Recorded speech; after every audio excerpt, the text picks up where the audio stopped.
keras lagi atau agak maju enggak, Pak?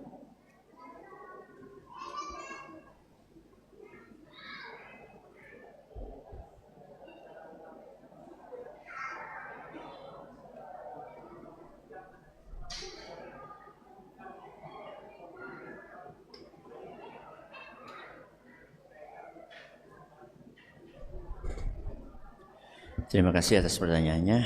Bagaimana caranya melatih diri untuk punya kemampuan mempertimbangkan maslahat dan madarat? Pertama,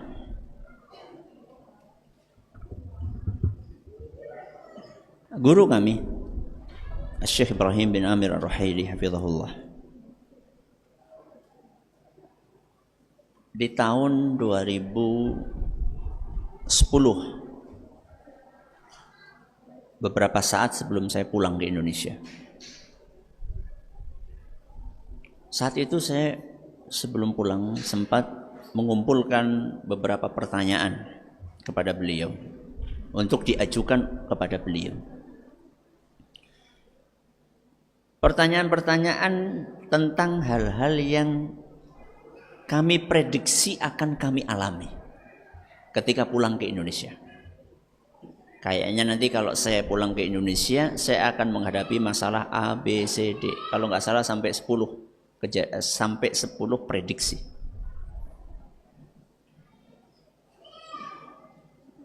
Saya pengen meminta pendapat beliau, apa sikap yang harus saya tempuh kalau saya mengalami kondisi itu.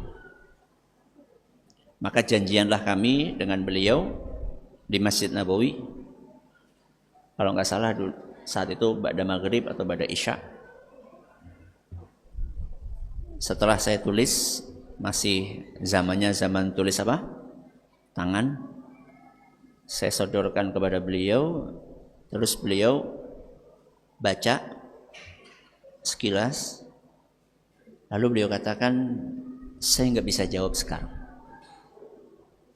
Saya nggak bisa jawab sekarang karena ini pertanyaan-pertanyaan yang susah,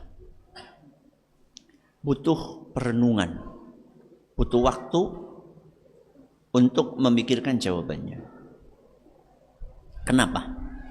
Karena rata-rata pertanyaan itu adalah pertanyaan tentang bagaimana mempertimbangkan antara dua mafsadat atau pertimbangan antara dua maslahat. Mana yang lebih besar antara dua mafsadat itu, mana yang lebih besar antara dua maslahat itu. Dalam kondisi ada dua mafsadat yang nggak bisa untuk diingkari dua-duanya, maka saat itu harus memilih mafsadat yang lebih besar untuk diingkari. Atau ada dua maslahat yang nggak bisa dilakukan dua-duanya, harus dipilih mana maslahat yang lebih besar untuk dikerjakan. Akhirnya, oke, enggak apa-apa Syekh, kita kira-kira kapan ana bisa ketemu lagi? Kata beliau, besok. Insyaallah. Akhirnya ketemulah, dijawab semuanya sama beliau. Apa pelajaran pentingnya?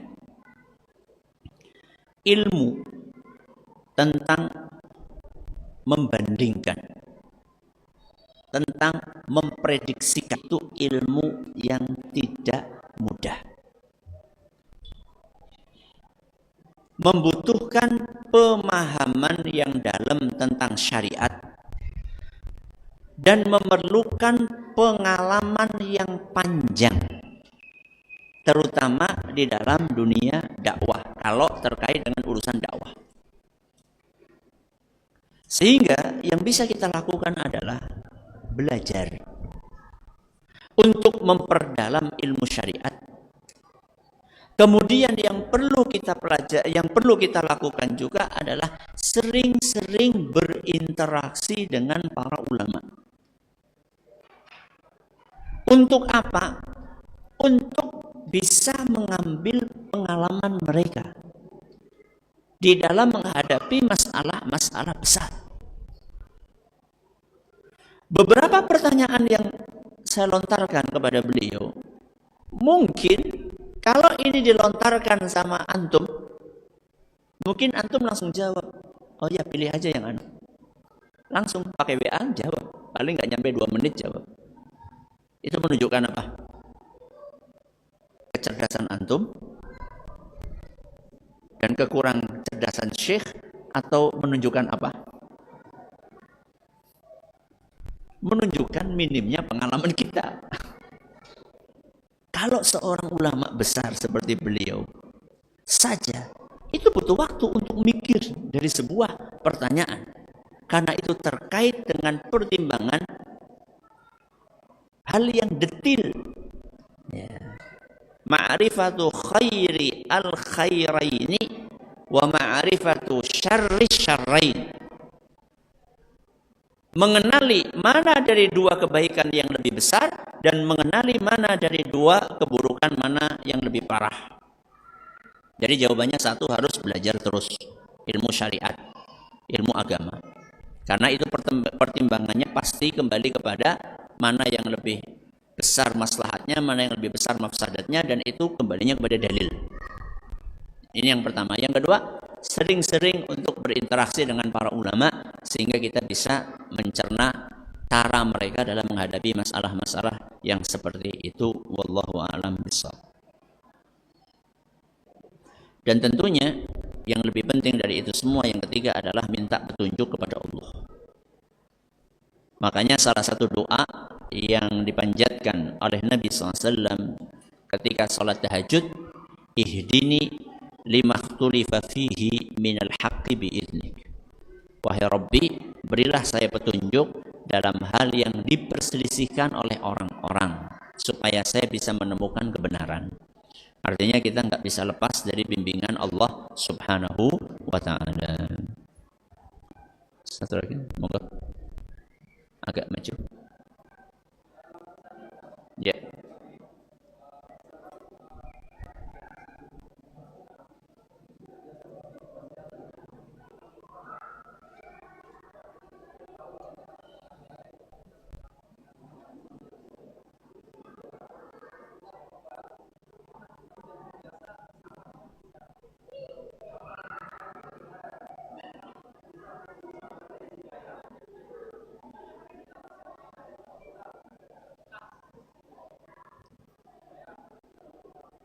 Ya. Apa yang mesti kita lakukan? Ketika kita punya teman-teman yang dulu sama-sama suka melakukan keburukan, sekarang kita dapat hidayah. Apakah kita sabar untuk melakukan pendekatan kepada mereka supaya mereka dapat hidayah juga, atau kita putus aja hubungan, gitu ya? Apa? Anak.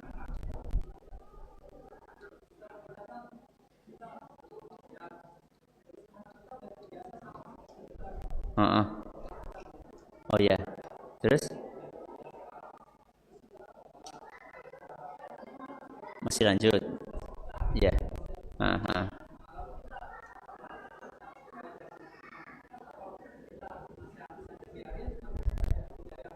Ya, saya kasih contoh. Kita duduk, jangan kita ding. Si A, si A dulu perokok berat. Si A dulu perokok berat. Dan itu dia lakukan di hadapan anak-anaknya sampai anak-anaknya jadi perokok berat. Kemudian si A dapat hidayah, meninggalkan rokok. Sedangkan anaknya masih jadi perokok. Apa yang mesti dilakukan oleh si A? Apakah di-cut anaknya? Ya, atau sabar aja sampai dapat hidayah? Yang mesti dilakukan adalah bertanggung jawab. Karena anak punya kebiasaan buruk saat itu akibat nyontoh orang tuanya. Maka Anda harus bertanggung jawab. Bagaimana cara tanggung jawabnya, Ustadz? Menasehati tanpa putus asa. 2, mendoakan supaya dapat hidayah. Itulah sabar yang aktif. Jadi sabar itu tidak identik dengan sesuatu yang sifatnya pasif. Pasif itu yang menang baik, itu namanya pasif. Ya jadi sapa oleh hidayah, lo ya harus aktif toh. Aktifnya bagaimana? Menasehati. Selain menasehati, ngapain? Mendoakan. Itu yang bisa kita lakukan. Kalau sampai kita meninggal dunia kok dia belum terbuka, Ustaz, yang penting kita sudah maksimal untuk menunaikan kewajiban, maka insya Allah mudah-mudahan kita tidak akan dituntut di hadapan Allah. Mudah-mudahan. Syaratnya kita harus maksimal. Karena yang akan dinilai adalah apakah kita menjalankan proses dengan baik, bukan bagaimana hasilnya. Bukan bagaimana hasilnya. Baik. Ada lagi? Monggo.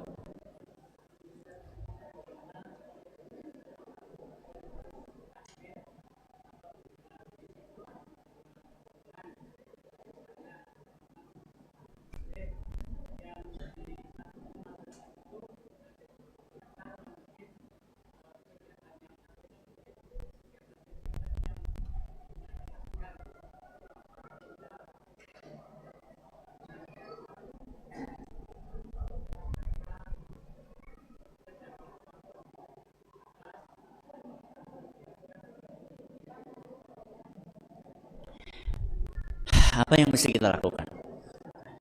Ketika di dalam takmir masjid ada dua warna. Warna oranye sama warna jambon. Pink. Ya, ben orang ngeterani. Oranye sama apa tadi? Pink. Apa yang mesti kita lakukan, Ustaz? Apa kita tetap berinteraksi atau kita cut ya yang tidak sesuai dengan yang kita inginkan? Ini termasuk pertanyaan yang saya sampaikan kepada guru kami. Iya, karena saat itu saya punya prediksi, kayaknya saya ini mau diminta jadi takmir di sebuah masjid besar yang masjid itu warnanya banyak. Ya. Apa yang mesti saya lakukan, Syekh? Saya terima tawaran itu, tapi resikonya nanti di situ akan banyak macam-macamnya karena ragam ormasnya macam-macam juga. Tapi dengan keberadaan kita di situ, kajian-kajian sunnah bisa masuk. Berarti kan ada maslahat, dan ini maslahat besar.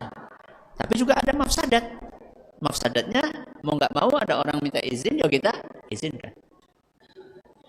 Atau kita nggak mau, udah nggak mau cawe-cawe,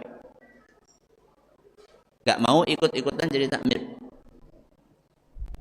Efeknya apa? Efeknya kita nggak perlu memberikan izin karena kita bukan takmir. Tapi dampak buruknya kajian-kajian sunnah jadi susah masuk karena takmir didominasi oleh orang lain. Itulah yang saya katakan, pertimbangan kayak gitu tuh nggak gampang. Kira-kira setelah 1 hari kemudian apa jawaban Syekh? Kok sepi? Apa jawaban Syekh? Hah? Masuk atau keluar? Masuk. Itu jawaban. Kenapa? Karena kalau kita keluar, yang terjadi mafsadat, nggak ada maslahat yang masuk. Tapi kalau kita masuk, akan ada maslahat yang dihasilkan. Dan harapannya maslahat ini dari hari ke hari akan semakin besar. Dan itulah yang terjadi. Dengan izin Allah Subhanahu wa ta'ala. Dan orang-orang pun kemudian melihat mana yang ilmiah, mana yang tidak ilmiah, mana materi yang disampaikan berlandaskan dalil, mana yang tidak. Akhirnya jamaah menentukan sendiri pilihannya. Coba kalau misalnya ditolak, susah. Ya tapi kan kita masuk kemudian kita cut semuanya. Masjid siapa?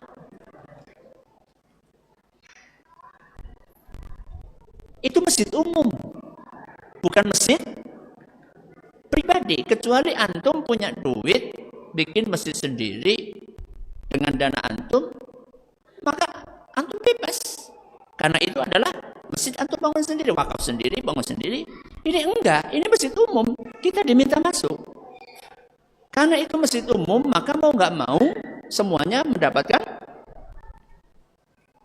kesempatan. Tapi ya nggak semuanya sampai sesat-sesatnya, ya enggak. Ya enggak, tetap ada rambu-rambunya.